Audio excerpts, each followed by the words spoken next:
Chad, thank you so much. I greatly appreciate you sitting down and letting me come in here to the Ravens facility. I mean, you've got a fantastic view. So it's not a bad place to come to work every day. I would say so. And you got a great office. Yes. But that didn't just happen overnight. No. That took time to get this corner office, right? Yes, absolutely. Yeah. Absolutely. And I know you're so busy just from the aspect of, obviously, PR with an NFL team, but it seems like there's NFL action 365 days a year. I mean, is there any downtime for you guys at all?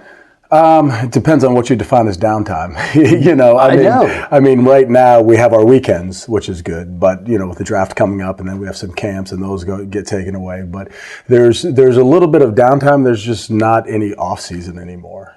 Because for the last couple of years, as soon as the season was over, I was able to decompress for a week or two, and then going and I helped the NFL out at the Super Bowl, and I'm down there for 2 weeks, and then I'm back for a couple of weeks, and I'm going to Indy for combine and PR meetings, and then you've got a little time now, off-season programs getting ready to start. So it just keeps on going and going and going. And how has social media affected that? Because it seems like you guys are always having to put out content, so I imagine that's a whole nother animal in itself. Yes, and that's the thing, is that you try to capture as much as you can during the season or when they're here for off-season program and that sort of thing. But there's just not enough. There's such a thirst for it. People want the NFL 365 days a year. So it's a challenge in that aspect from our side, from the organizational side, being able to put out content all the time. But then also it's a challenge. Okay, what are the players putting out? We have to, we're watching them to make sure. Okay, hey, we can't say things like that. You don't want to do that. You don't want to upset part of the fan base or the organization. So it's a blessing and a curse. Do you guys have training for the players that come in about the pitfalls of social media and what you want to avoid? Yes, that's part of the rookie combine experience. And then also we do something internally with our PR staff and our digital media department. We speak with the entire team. Sort of the do's and don'ts. And there are guys that get it, and guys that care, and there are some guys that don't get it and don't really care and say, hey, this is me, this is what I'm going to do. But I think once they see the ramifications of it, it could be internally in the building, it could be with fans, it could be with their family, or it could be with a sponsor, somebody that they're working with that says, hey, we don't like that. So there's a huge learning curve for people, and there's something new all the time. So it's not like you say, okay, we know everything now, everything's good. There's something new all the time. So you just always have to keep brushed up on it. Without a doubt. I would imagine though the constant though is what you were describing, is that there can be negative consequences based on your choices, what you decide to put out there and what type of messaging you might put out there. So that's the one thing, but that's life as well. Absolutely, right? Absolutely. And that's what, it's not only with our players. When I talk to young people about trying to get in this business, that you have to understand what you do is you as a job. So it's you on the football field, absolutely, and you in the classroom. But it's also your brand is either enhanced or detracted by everything you do, which includes Twitter, Instagram, and things of that nature. So you have to understand that even though you might not be looking at a large sum of corporate dollars right now, once you get your second contract, you hit a couple Pro Bowls, then, corporate sponsors start coming and they say, okay, well, let's see what he does on social media. So, okay. Because they'll go back and look in the history. Absolutely. Absolutely. And once you put it out there, you could scrub it, but it's out there. People can find it. So that's the danger of it. We have had in the past, and we have players now that do a great job with it, and they can brand themselves. Torrey Smith is probably the best. I mean, he is so positive in the stuff he does with his family and in the community. He's so positive with it that he's probably created a bigger image or persona of himself than he probably should as a player, just because of all the positive things he does on social media and in the community. But unfortunately, there are way more negative examples than that. That's right. I'm almost glad that social media wasn't around when I was growing up. I mean, you and I are close in age, and I think it was better for me that I didn't have to worry about social media. We always joke. We probably wouldn't have the jobs we had if there was social media around. But also it's I look at it from how are we raising our kids? Because back in the day, you and I wasn't the most popular kid growing up. I moved quite a bit, but if I wasn't invited to a party, if I wasn't invited to something, I probably didn't know about it, so it wouldn't bother me. But now with kids these days, you look on Instagram and 3 of your best friends are bowling or at a football game or something, and you weren't even invited. Then that plays mind tricks on you. So it's tough. Yes, it is, and that's why you're talking about with the kid aspect and how they're dealing with social media. And I mean, you're raising kids right now, so I mean, it's an animal you're going to have to tackle if you haven't already started, from that perspective. But let's walk back to your childhood, as you mentioned, having to move around quite a bit. So what was life like in the Steele family growing up? My father's in the Army, and it was great. I spent most of my childhood overseas, and we bounced around. We were moving on average every 3 years, which was awesome because you get to experience places and cultures and countries and things that a lot of kids only get to read about. But now you say awesome. Is that the Chad Steele, mature Chad Steele saying that that it was awesome? But back then, was that No, awesome? I loved it. It got harder as I got older because you establish friends and then you have to leave. Yeah, because that scene would be so and then tough you got to pick leave. up. So that's I have an older sister, and my father got transferred right before her senior year. So we left Colorado and moved to Indiana right before her senior year, which was really, really hard on her. And then I was at one school for my freshman year. We moved on post. I was at another school for my sophomore year. Halfway through my junior year, he got transferred again to Leavenworth, Kansas. So that was tough. But I loved it.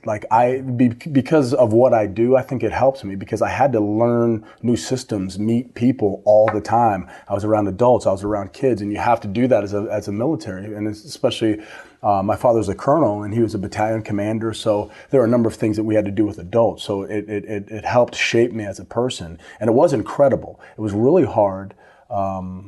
As I got older, as a tall, skinny, biracial kid with ADHD, moving into a new school as a junior, it wasn't awesome. That's a tough transition. It's a tough transition.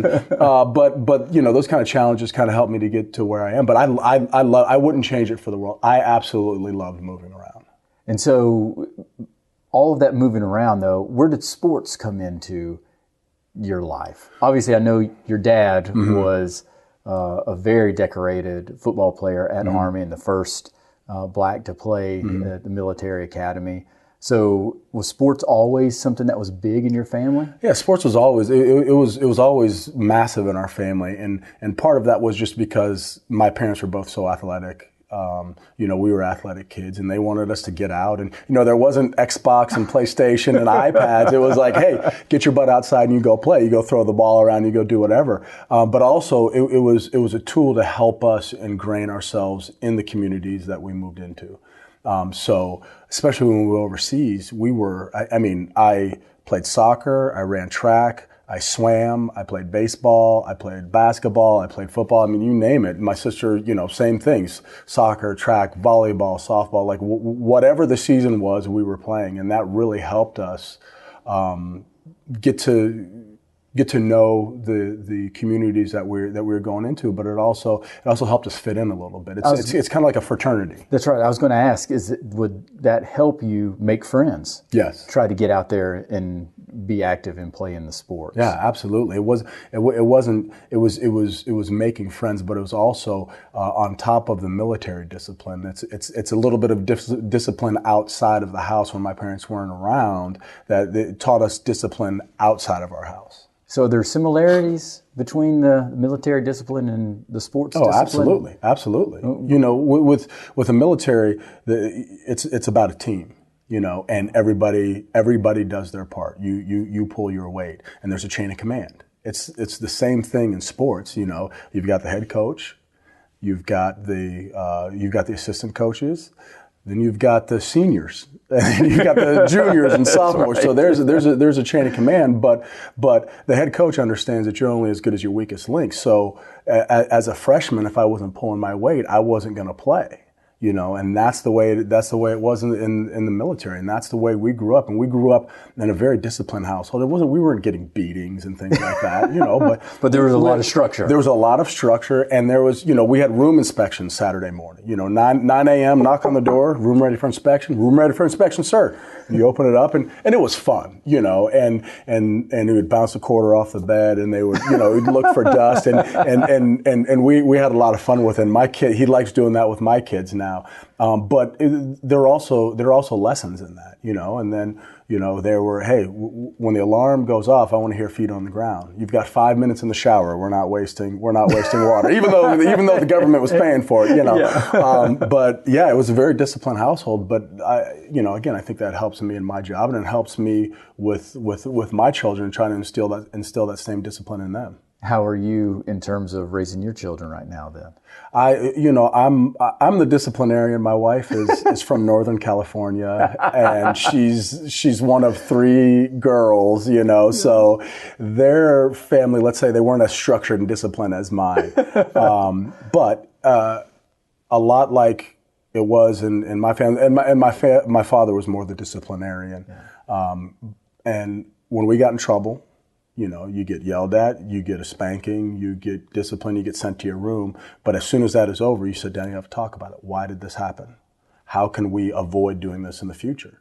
And sometimes I was like, can you just spank me? Like, I don't want to talk about it. Just spank me. Right. No words of wisdom or anything. Yes. Let's go. And we're very blessed with my daughter, who's getting ready to turn 9, is the greatest child on earth. And my wife and I are like, oh God, we got to have 1,000 kids because we're the greatest parents on earth. I've never had to raise my voice at her, and my son is a challenge, and he's kind of flexing his muscles. He just turned 5. And so I do have to discipline him quite often. And I'm not spanking, I'm not hitting, but there are timeouts, there are talkings too, there are pull off to the side and, raise your voice a little bit. But after that, we always talk about why. And I always tell him that I love him, and I always hug him. I never want him to go away thinking that I'm mad at him or I hate him. He needs to understand that I do these things, and this is what, God, I couldn't stand this, hearing this from my dad, but now I'm doing this because I love you. Yes. I'm like, I don't want to hear that. Now I'm saying that to him. I'm like, oh my God, I'm my dad.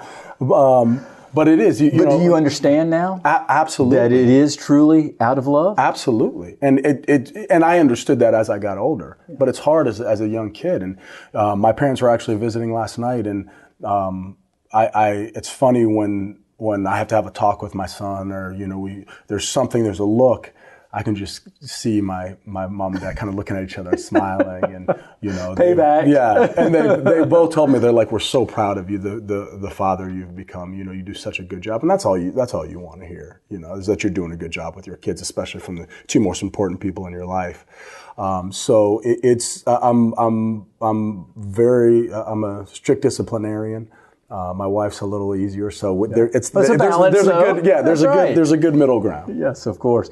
How do you balance the aspect of parenting in terms of allowing your kids to fail and having some exposure to failure, but also trying to protect them? Oh, it's so hard. Yeah, because I've struggled with that, and I've got teenagers. Yes, and I think fortunately, I haven't had to deal with it too much, just because they're playing sports and they're just starting to play sports, and the rules are a little different. As my daughter is growing up, she's realizing she's playing basketball, she's playing soccer, she's playing softball, she's riding horses. So now they're starting to get into the phase where it's like, okay, there aren't participation trophies for everybody, which I'm thankful for. And there are rules. You can foul out. You can score. There's things of that nature. So it's hard, when you're driving home and there's some tears and we didn't win and why didn't. So you balance. And that's what I struggle with a little bit, because I'm like, the only reason I was successful as an athlete is because I outworked everybody. And so, but you can't say, well, you didn't work hard enough. So it's like, you've got to love up the good parts and say, you did this really well. You played defense awesome. We need to work on your shot a little bit. You need to work on your follow through. You need to work on your hustle. So trying to give the positives as well as constructive criticism. That's right. So what was your first love in sports? My first love was soccer, because I went overseas when, I was probably 2 or 3. and we spent most of my childhood overseas. We came back in middle school, and so overseas it was soccer. I loved soccer. I loved track, and football became my passion. A lot of it because I wanted to be like my dad. I was a decent football player, and then once he got transferred to Leavenworth, it was in the middle of football season, and I couldn't play because they were halfway through. So I had to start playing basketball, and just ended up being good enough to get a scholarship. Yeah. So what I was going to say, how did you get to Winthrop? Of all things, how to South Carolina? 'Cause I live in Greenville, South Carolina, so I know Winthrop very well, right up the road. It's crazy. So my father got transferred, and my younger brother was still in school. My mom wanted to stay back so he could finish out his semester. I was struggling in the school. When you mean struggling? A little bit of everything societally, because I was mixed race and the school was 70% black. I wasn't really accepted by the black students. Because I wasn't black enough. I wasn't accepted by the white students because my father was black. So I struggled a little bit. I wasn't doing well in the classroom, and socially I was struggling a little bit. And so my father said, hey, I'm going to take him with me. He needs this change right now. Mona, you stay back with Courtney. He can finish out his semester. So for 3 months, it was my dad and I in BOQ's, Bachelor Officers Quarters, which was probably about 600 square feet. There was a twin bed and a pull-out couch and a kitchen that was shared with the BOQ next door. And Colonel said, "Okay, 1 week I'm going to get the couch, I'm going to get the bed, you're on the pull-out. The next week you get the bed, I'm on the pull-out. If I cook, you clean. You cook, I clean." And kind of helped me to grow up. It really helped our relationship.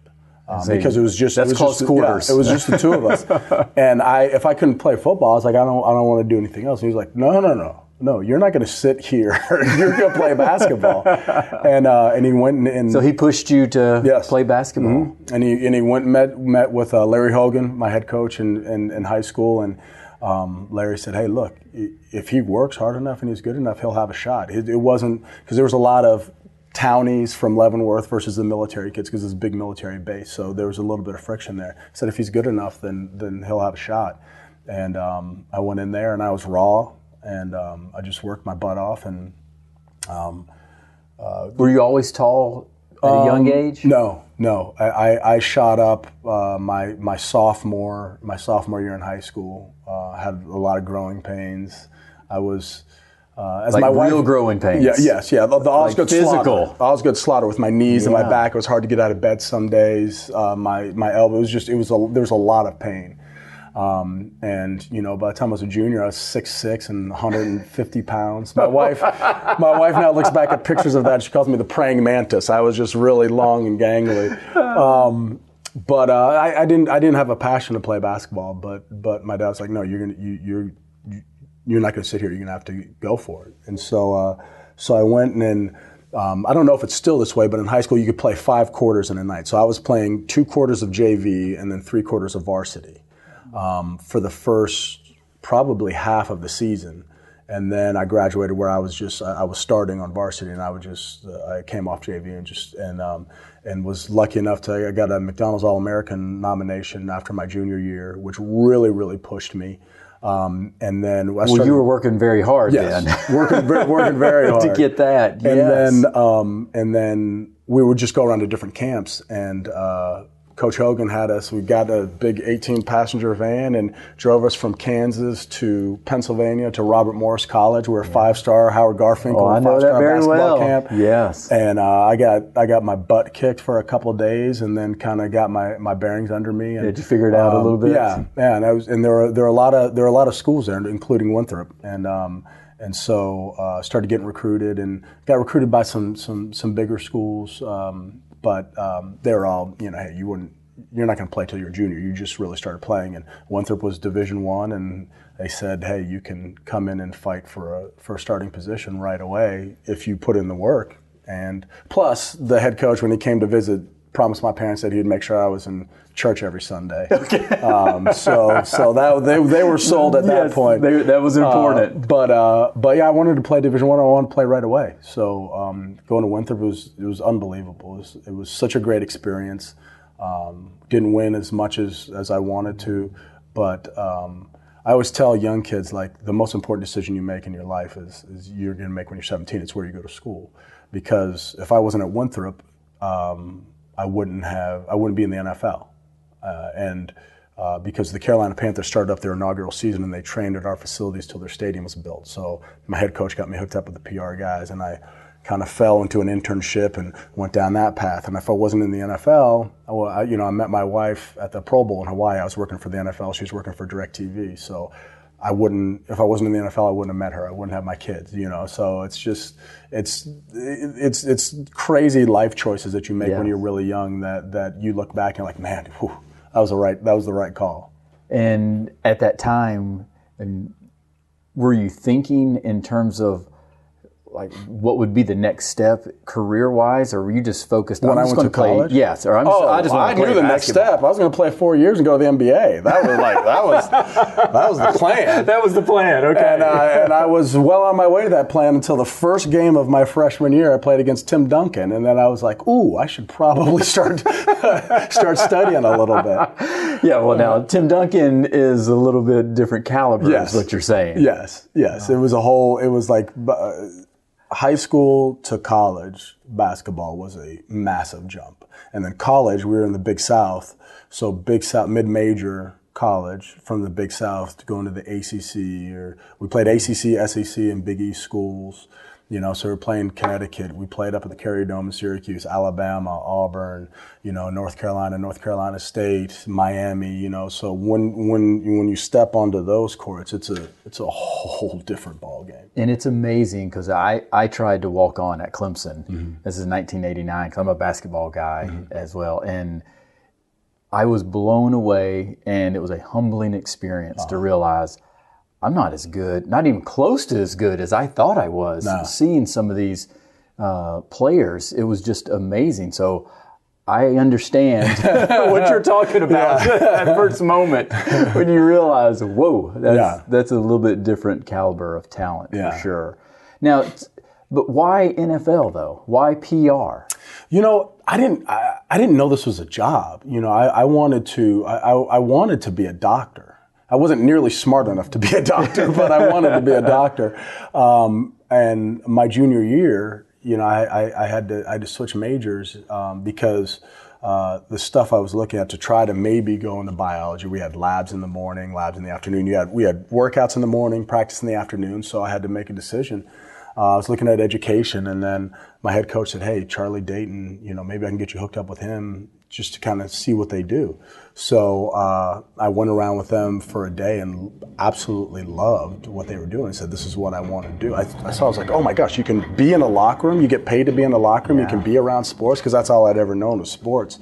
And it was right place, right time. I was way underqualified for the job. I have no idea why they gave me an internship. I had no business getting an internship. But for whatever reason, they just saw something in me. And then as I got older, basketball turned into my first love just because I was playing it. But then I saw it's like, okay, we travel 10 times a year. We have eight regular season road games and 2 preseason road games. In the NBA, they're traveling 41 times a year. So when I was younger, I was like, "Oh, that'd be great." But that's easy when you're young. But then you get old, you get married, you have kids, and you're like, "I don't want to be away." It's hard to be away the 10 times a year I have to be. But this is, football is just it's the biggest thing in the country, and it's just and I love it. This is all I've known. Yeah, my entire professional career. This is all I've ever done. Well, obviously part of it was, I think, goes back to some of your success has to trace back to the work ethic that you talked about as far as what you were able to do on the basketball court and how hard you worked. Did that come from your parents, that work ethic? Absolutely, because it's, we were never given anything, my father. Imagine not. Yeah, my father and my mother, they were never given anything, they were, it's not like their families had a lot of money growing up. And then when my parents got married in 1971, because they were interracial, my mom's parents wouldn't talk to her. They basically disowned her. And so for 7 years until they finally came back in the fold, it was them against the world. So learning how to do things the right way and learning how to support your family, that was priority. And from the time I can remember, it was put in our heads, the kind of the family motto, and it's part of the West Point Cadet prayer. And it says, make us to choose the harder right instead of the easier wrong, and never be content with a half-truth when the whole can be won.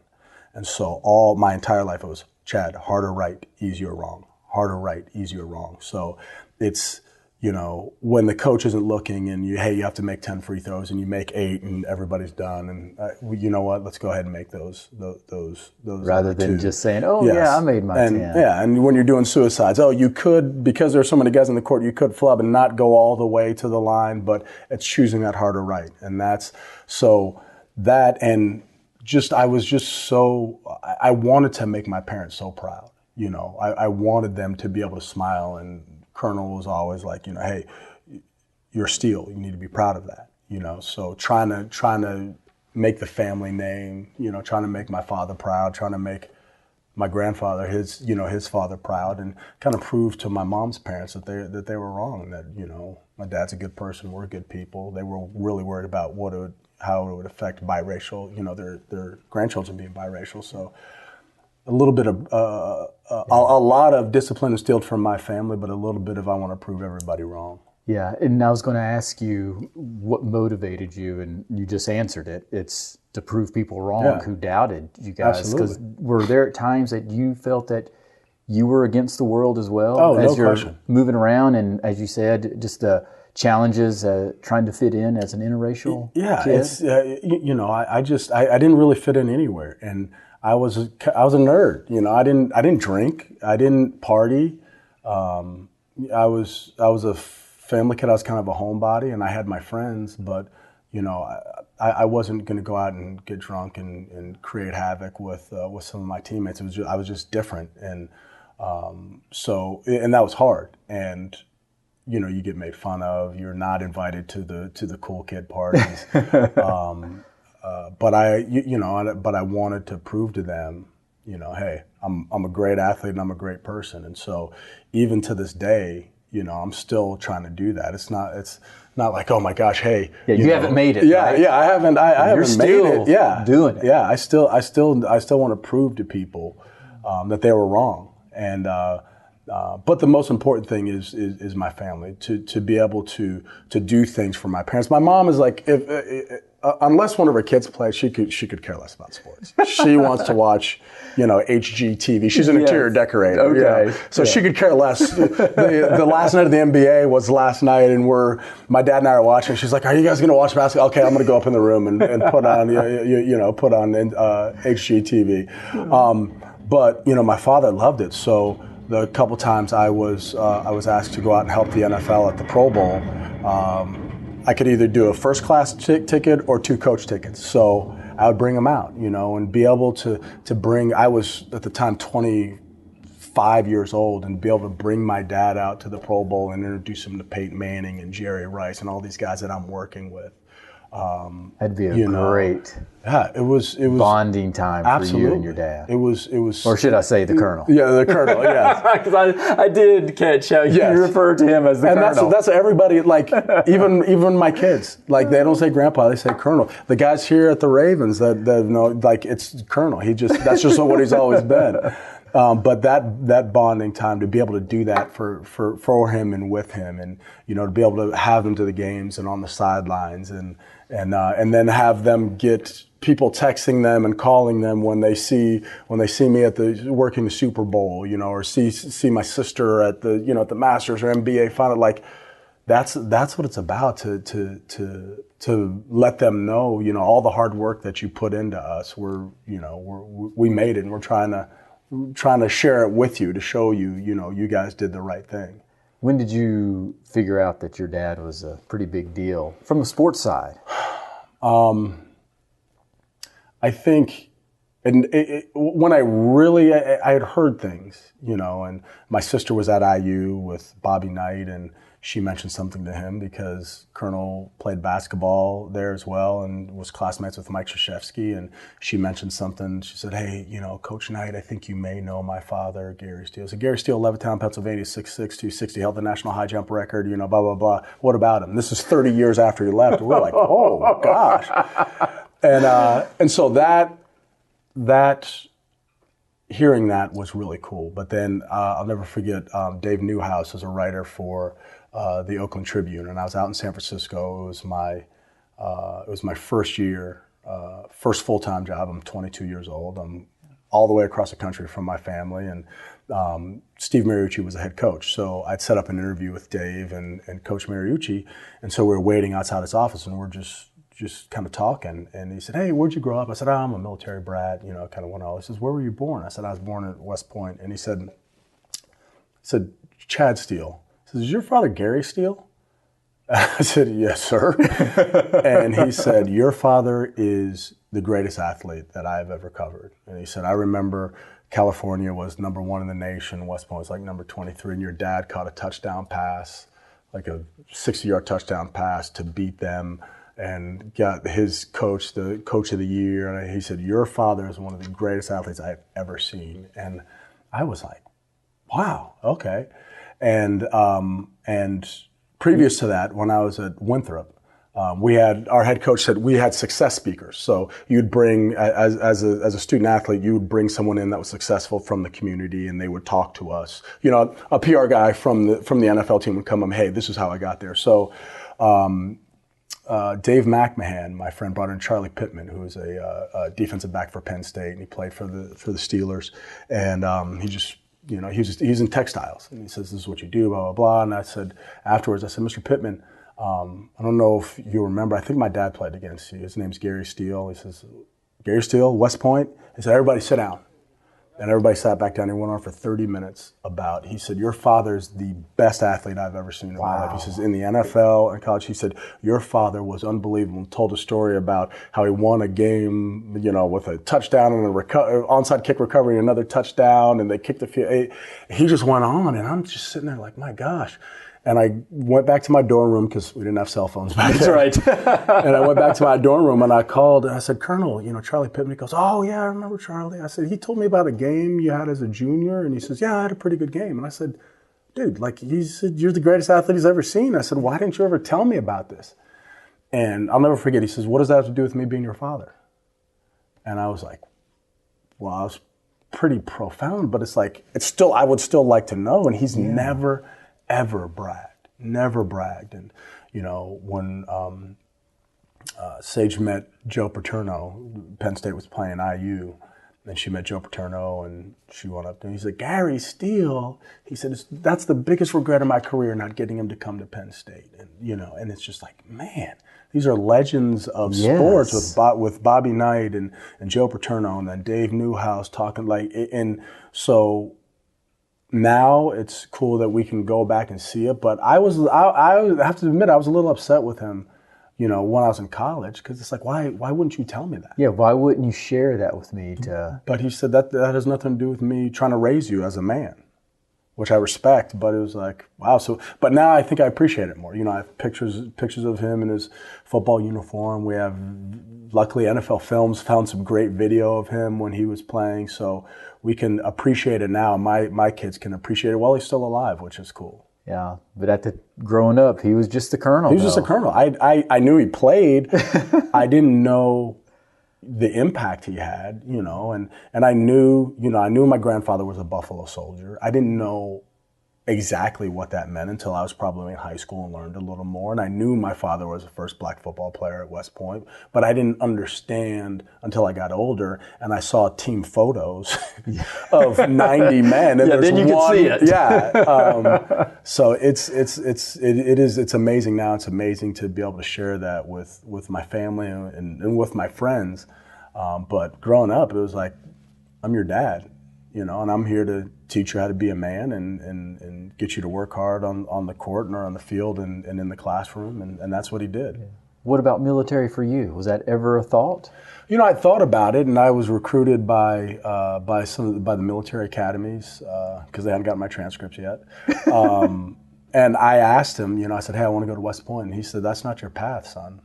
He said, I don't think that's your path. And thank God, because I would have tried to do that for him. Because I wanted to make him proud. Yes. And make my mom proud. And so I'm thankful that he didn't, that he gave me that option. Because if he hadn't given me that option, I would have done whatever I could to be there. And then again, you talk about those life choices. That's right. I never would have. I wouldn't be here. This path. Yeah. For sure. Now, what are some of the moments that you vividly recall throughout your 18, 19 years or whatever in PR in the NFL that just you view as magical moments that you've been able to witness? I think, I've been part of a Super Bowl. That the Ravens won, and I've got a great picture of me kind of looking up at the confetti, because that's Ray Lewis would always talk about that confetti, man. You just can't, when that confetti comes down, it's so cool. So I've been there for that. I was there for Jerry Rice's last game as a San Francisco 49. I was there for Ray Lewis's last game as a Raven. I walked Peyton Manning off his last game. I was there when Terrell Owens caught 20 passes to set the NFL record, and those are all great. But the most magical times for me are the things when I see after practice, when there's a sick kid here and Ray Lewis would come over and the kid just lights up, or I'm at a dinner and someone knows I work for the Ravens and there's a young, 7-year-old young man who's a huge Steve Smith fan. So I text Steve and Steve calls me back and talks to the kid for like 10 minutes. And, the kid's crying, the mom and dad are crying. And that's what it's about. It's about impacting people. Don't get me wrong, I love having a Super Bowl. Of course. Yes. I love knowing. It's great to win. Yeah, and being in having relationships with some of the best athletes in the history of the game. But it's the impact that you can have with people and the friendships that you have with people that are the most important. So I think those are the things I'll remember the most. I'm a PR guy, but being able to affect people simply because of what I do is amazing. That's what I love. And what's the hardest part of your job? It's a good question. One of the hardest parts of my job is when guys leave. Joe Flacco being traded to Denver, Terrell Suggs leaving, go to Arizona, when players retire, because you're invested in them. You're invested in them professionally, personally, emotionally. Joe and my kids went to school together. Eric Weddle was so ingrained, their kids and my wife and his wife, and those relationships, that's the hardest part, of saying goodbye to people, and everything else is, our jobs are the same. There's the same struggles that everybody has. You get burnt out sometimes, you're exhausted. When you lose, it sucks. People are miserable. Is there a completely different vibe? Oh, yes. Around here after a loss? Absolutely. It's hard, and it's because you're talking about people's livelihoods, So when you lose and you're on a losing streak, and a player dropped a ball to win the game, or coach called a timeout when he shouldn't have, and that screwed up the foot, something like that. It affects you, but it affects you for Monday and Tuesday. But then Wednesday, you got to get ready for the next for the next game. When it's really hard, it's at the end of the season. And I've been doing this I just finished my 20th full-time season. And there have been 19 times where I've been really upset at the end of the season. You have to eat that for the next 7 months. That's hard. There's only one team that leaves happy every year. So it is hard when you lose, because it affects everybody's livelihood. Because from a PR perspective, you're gonna be attacked by fans and media. So you've got to try to defend what's going on. The players and coaches are upset because they're being attacked, and they're upset because they lost and they feel, we could have done something better. It affects our marketing. It affects our corporate sales, because people don't, hey, if you guys aren't winners, we're not going to spend our money with you. Of course. I'm not going to go to a party that your marketing people put on because you guys are losers, or the website. So it affects everybody. It's not It's not just like, oh, hey, we lost, whatever, I'm still doing great at my job. There's kind of a haze that hangs over the building. So it's hard. It's hard. And my wife has had to remind me more than once, hey, you're home now. You're not in the locker room. Like, it's your kids want to see daddy. They don't care what the score was. Yeah, of course. Speaking of score, so as you're measuring success for teams, players, they've got a scoreboard.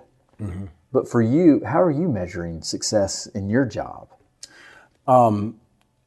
Again, I go back to the impact that you have with people outside of the building, but it's also the impact that you have with people inside the building. When you have young guys that come in, or maybe even veterans that come in from other teams that don't understand, that don't get it, being able to teach them how to understand. Probably one of my biggest success stories is Steve Smith, because he came in and he had, you're from North Carolina. I'm sure you know the reputation he had. And it took a little while for me to gain his trust. And he was like, oh, no, I don't do that. I don't do interviews. Nope. And I just chipped away and chipped away and chipped away. And he became a go-to. The media loved him because he was funny as hell. He was very honest, and he would be available, all of which he wasn't before.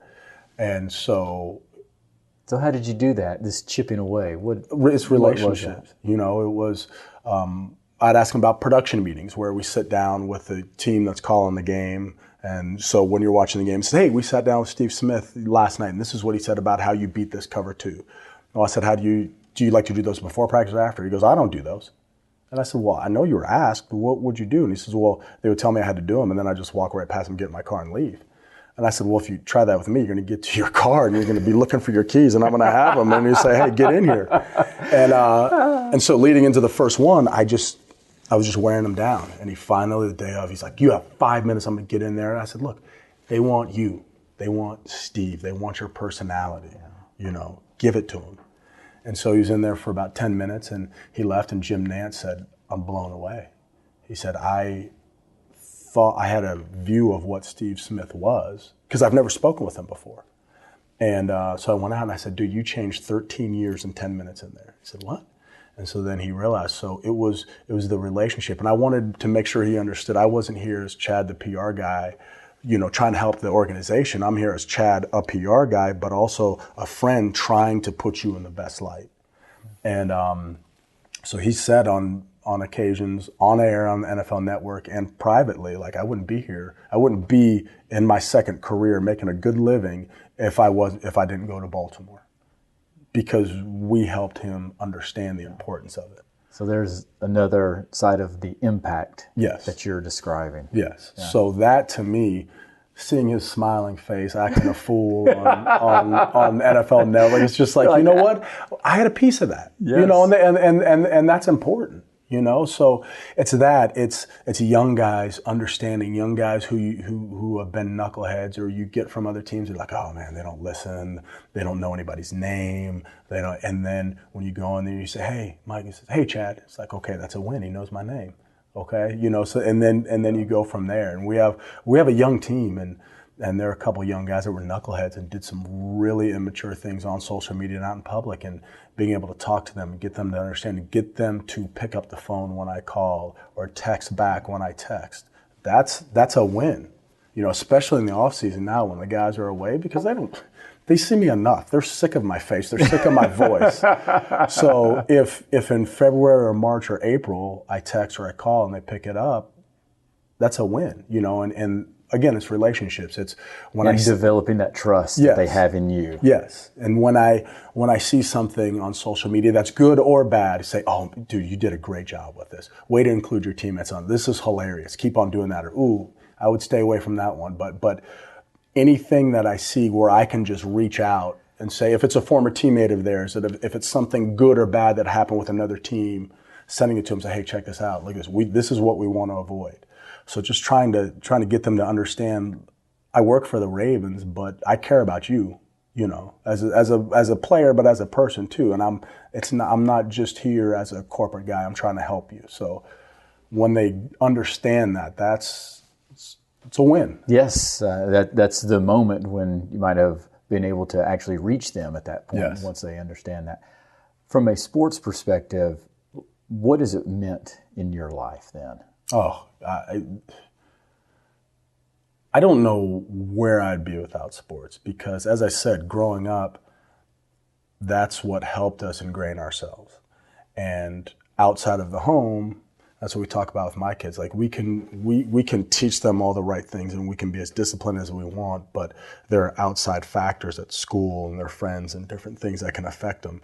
When I wasn't with my parents, I was on a field or in a pool or on a track or on a court. And so the discipline that I learned there helped shape me, and then being able to go to college, being able to give my parents a gift of not having to pay a cent for me to go get a degree, to be able to play there and then that turn into a job. Like, you tell 15-year-old Chad, hey, you're going to get paid to stand on the sideline, to be in a locker room, and to tell some of the best players in the history of the NFL, hey, this is what you need to do. They're going to ask you for your advice. I'm like, come on. You're like, no way. I'm not That's buying not happening, that. right? I'm not buying that. But it's like, why? That's what it, and it is. It's a lot of it is obviously the way I was raised in my family, but a lot of it is sports. If I didn't play sports, there's no way I would be here. There's no way. And so being able to pay my parents back and then also being able to instill that in my kids. Like, my kids love sports and they love football. My 8-year-old girl knows more about football than most people I know. She is laser focused when the game's on, when she's at the game, like she's asking questions. So being able to share that, it's a bonding thing. I was able to bond that way with my dad, and we were, again, relationships. My first boss in San Francisco now works for Intel, which does a lot of VR stuff with the NFL, NCAA. So I saw him at the Combine a couple weeks ago, and he said, hey, with Intel, we have the NCAA tickets. Do you want to go? Absolutely. It was Duke. Luckily, it was Duke that was here. And I brought my daughter, and it was one of the best nights I've ever had. It was a late night. We didn't get up till 2 in the morning, but that's right. Like, all she could talk about was going to the basketball games. How much longer do we have? We have 2 weeks. Okay, we have 1 week. We have 1 day. And she was so into it. So being able to sit there and cheer and high five and, look, and her saying, Daddy, you used to do, that's college. You used to play that. I said, yeah, that bonding experience with her is unbelievable. I had that with my parents. I had that with my siblings. And now being able to share that with my kids is just, it's so unbelievable. Oh, and just think that's going to be on her hard drive for the rest of her life. She'll that. We took a ton of pictures. We're not going to forget that. We're not going to forget that night. And she still talks about it, so sports is just, it's such a massive part of our lives and really thankful for it. Yeah. And obviously, and now you get this nice office as well. Yeah. That comes along with it. I mean, this office, I think, is probably 3 times the size of my first apartment in San Francisco. I don't know why on earth anyone needs this much space in an office, but I'll take it. Of course you will. That's right. What about, as we wrap up here, you shared a lot of wisdom and a lot of words that have meant a lot to you that I can tell, from your dad and the family motto. But are there any other words of wisdom that has meant a lot to you? Any other phrases, quotes, or just life advice? I think knowledge is power, but it doesn't matter what you're doing. It doesn't matter if you're an athlete. It doesn't matter if you're working on the corporate side. It doesn't matter if you're working at Burger King. The most important thing I always tell the kids are 2 R's: is relationships and reputation. Your reputation always precedes you, and relationships are paramount. I don't like the term networking, but those relationships, there are so many people that I've worked with, that I've known for 20 years, or that I've known for longer than that I can pick up the phone and ask their advice at any time. And I know they're going to steer me in the right direction because they care about me. So having those people in my life is important, but being one of those people to young people, or other people in the NFL, that's important. And as I said, I shouldn't have gotten that first internship with the Panthers. It was the relationship that the PR guy had with my head coach. I shouldn't have gotten my first season-long internship in Baltimore. I was woefully unprepared. But Charlie Dayton down in Carolina was best friends with Kevin Byrne in Baltimore. I shouldn't have gotten my first full-time job in San Francisco. No way. I was the worst PR guy in the league. There's no doubt. But Kevin Byrne here knew Kirk Reynolds out there, and he said, "Hey, this kid works hard. He's got something." So without that, who knows where I'd be. So those relationships are so important, and being able to establish those and nurture those and keep them that's the only way you're going to be successful at whatever you do. That's not just working at a job. That's in life.